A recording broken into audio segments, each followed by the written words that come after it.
बिस्मिल्लाहिर्रहमानिर्रहीम। अस्सलाम वालेकुम नाज़रीन इकराम।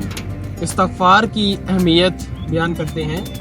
एक वाक़या आपको सुनाता हूँ इशफ़ाक़ अहमद साहब का, जो कि बहुत बड़े अदीब गुज़रे हैं।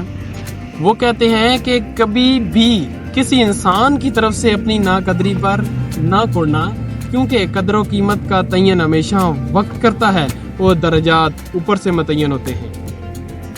एक बात याद रखिए कि अगर इंसानी रवैयत में उलझोगे तो ज़िंदगी भर उलझ जाओगे। बस ऐब और गैब के जानने वाले के साथ अपने मामलात दुरुस्त रखो, सारी उलझने और मसाइल हल हो जाएंगे।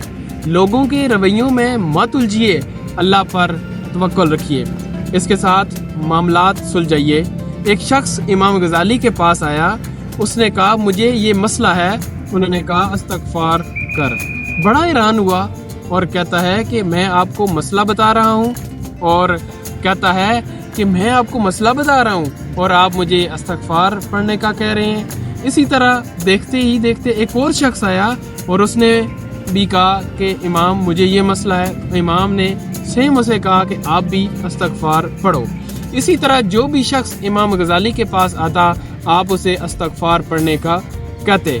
तो इमाम गज़ाली का एक दोस्त जो कि उनसे पूछा कि आपके पास जो भी शख्स मसला लेकर आता, आप उसे इस्तग़फ़ार पढ़ने का क्यों बोलते? तो इमाम गज़ाली ने फरमाया कि क्या आपने सूरत नूह नहीं पढ़ी? हज़रत नूह अलैहिस्सलाम ने अपनी कौम को कहा कि आप इस्तग़फ़ार पढ़ा करो। अगर इस्तग़फ़ार पढ़ोगे तो अल्लाह ताला माल भी देगा, दौलत भी देगा, रिज़्क़ भी देगा, बारिश भी देगा, और अल्लाह ताला हमारे गुनाह भी माफ़ फरमाएगा। इससे अल्लाह ताला खुश होगा।